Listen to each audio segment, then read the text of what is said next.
This is Red Dog Terrain. Welcome back to the shed. Today we're building crates.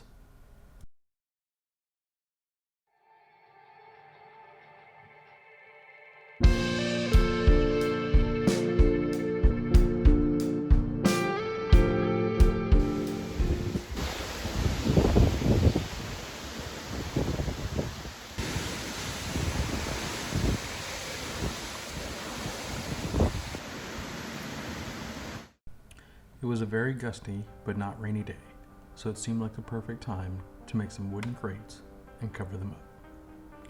Actually, our DM had asked me to make some more crates, but I wanted to do something a little different, and by adding a tarp or a blanket over them, I could make them much easier. I've done these types of crates before, and they're simple but a little tedious. I started by cutting a few rectangles and cubes of XPS foam. I grouped them together to get an idea of how they fit. Then, with a sharp knife, I cut 2 lines on each side to represent the boards. I accentuated the lines by going in deep with a pen. Then came my gnarly wire brush to give it wood texture. This is such an easy thing to do, just a few drags in the same direction and giving a little extra on the edges. It's easy. I split a bunch of coffee stir sticks that I steal from the gas station in 2. I know cutting them towards my fingers is not safe, and I switched after the first one.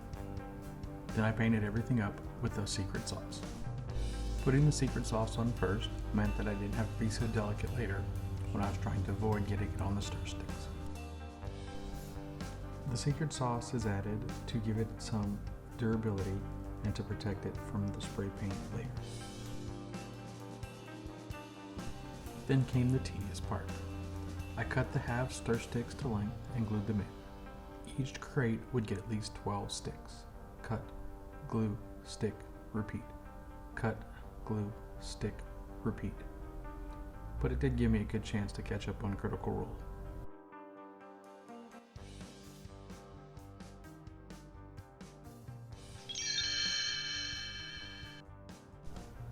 The docks were full of sailors and ships, full of commerce and trade, full of treasure and treason, full of plunder and piracy.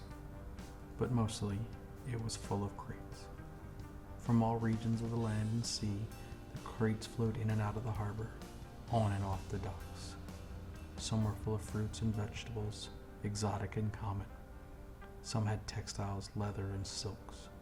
Some had bars of silver, gold, iron, and bronze.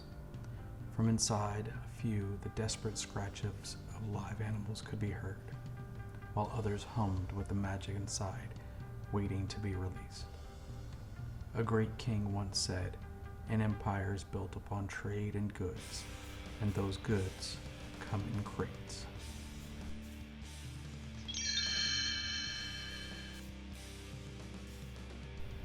Several times through this build, I rearranged how I wanted the crates to sit.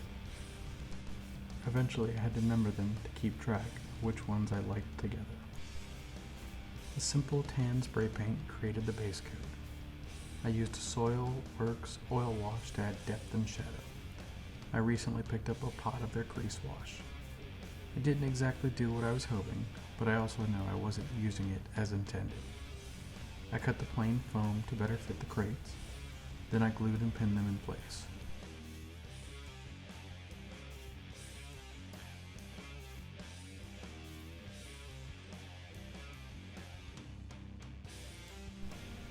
A dry brush of buttermilk brings out the high point.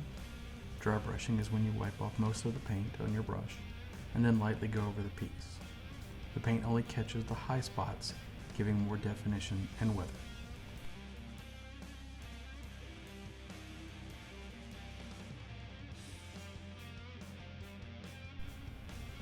I used paper towels with the pattern side facing down to make the tarps.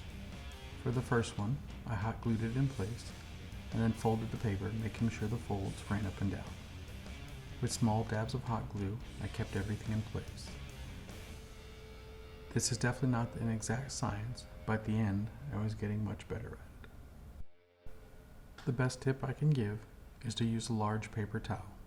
Roll in your hands a bit to loosen it up, and then make all your folds.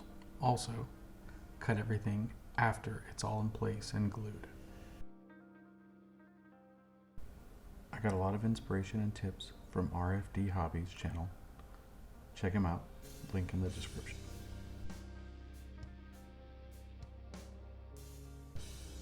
I sprayed the whole thing with isopropyl alcohol and then some watered down PVA to protect it and keep the tarp rigid. Then I painted it green.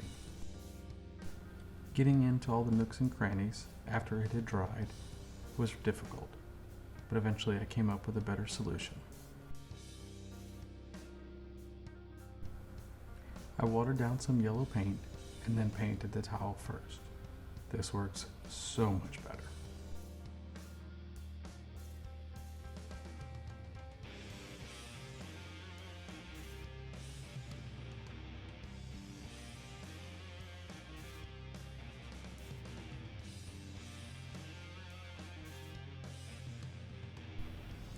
After that, I hot glued it down and added in the folds.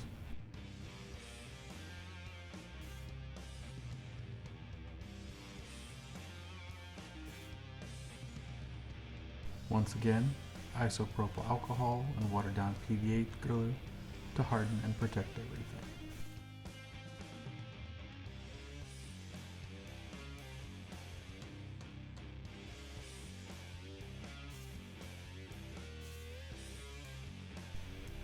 I did a brown wash on the yellow one and a black wash on the brown and green.